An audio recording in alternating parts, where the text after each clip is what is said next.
as we advance, new and powerful temptations await us on the path. They're there. Every turn of the road, there's temptations.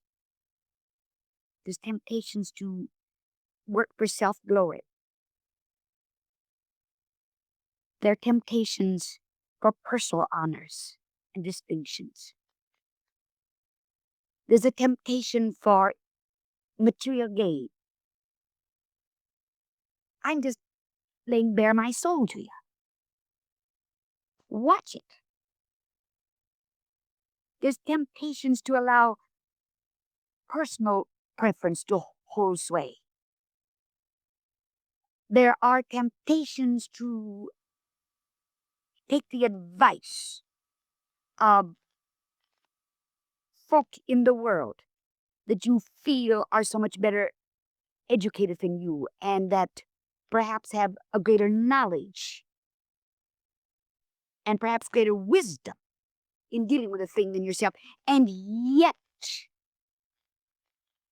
when one is called of God, one is to look to Him, the one who has called you, for wisdom, for guidance, for leadership. And it's just like that. I repeat, one becomes susceptible to forms of temptation that simply do not beset those who are less spiritual or less used of God. And I think the worst temptation of all is the temptation to spiritual bigotry. That's so easy. Oh, the deadly sin of spiritual pride, of spiritual bigotry. I'm just telling you why Jesus included this part of the prayer that He taught us to pray.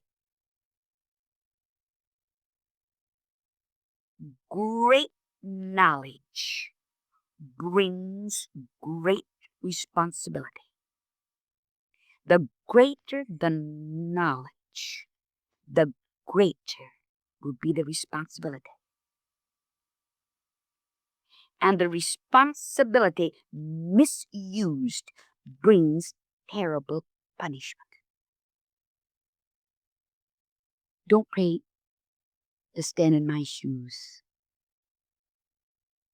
Please do not. There's one thing I am very aware of, and that is if I misuse that which God has given to me, my judgment, my punishment will be far greater than the judgment of one to whom this great responsibility had not been given.